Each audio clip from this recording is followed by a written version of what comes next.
নমস্কার।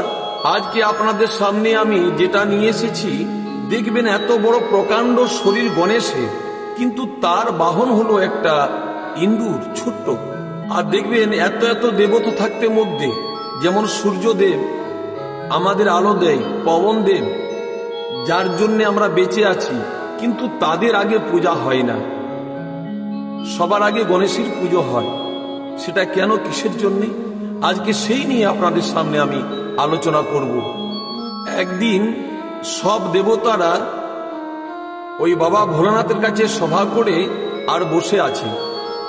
এমন সময় সব দেবতাদের মধ্যে একটা তর্ক বেঁধে গেল যে আমাদের মধ্যে বড় কে, আমাদেরকে তো জানতে হবে। কারণ তারা নিজে নিজেই শ্রেষ্ঠ মনে করতেন। তার জন্য তাদের একটা তর্ক হয়ে গেল। এমন সময় নির্ণয় করলেন।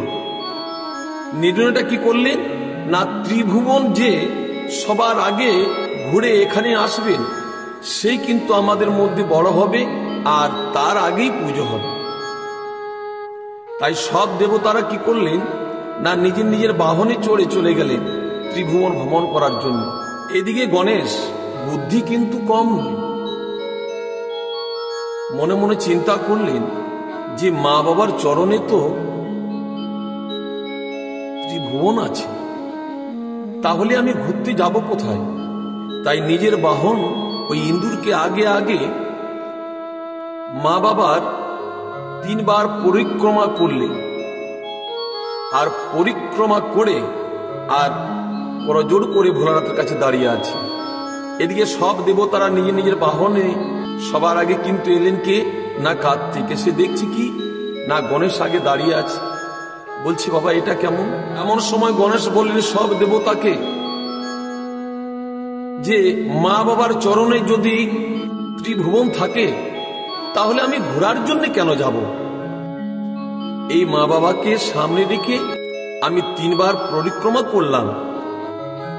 কারণ মা বাবার চরণে তো 4টি ধাম বা ত্রিভুবন থাকে।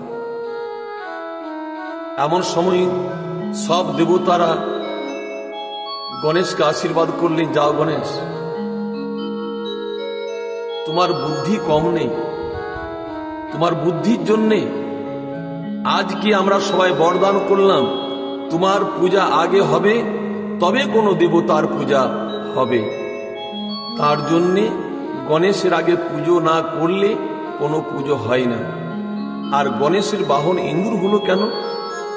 গণেশ হলো বুদ্ধির দেবতা, আর ইন্দুর হলো তর্কের প্রতীক। বুদ্ধি তর্কের উপরেই চলে, তার জন্য গণেশের বাহন ইন্দুর হলো। তার ভিডিওটা যদি ভালো লাগে একটু লাইক করবেন, শেয়ার করবেন। নমস্কার।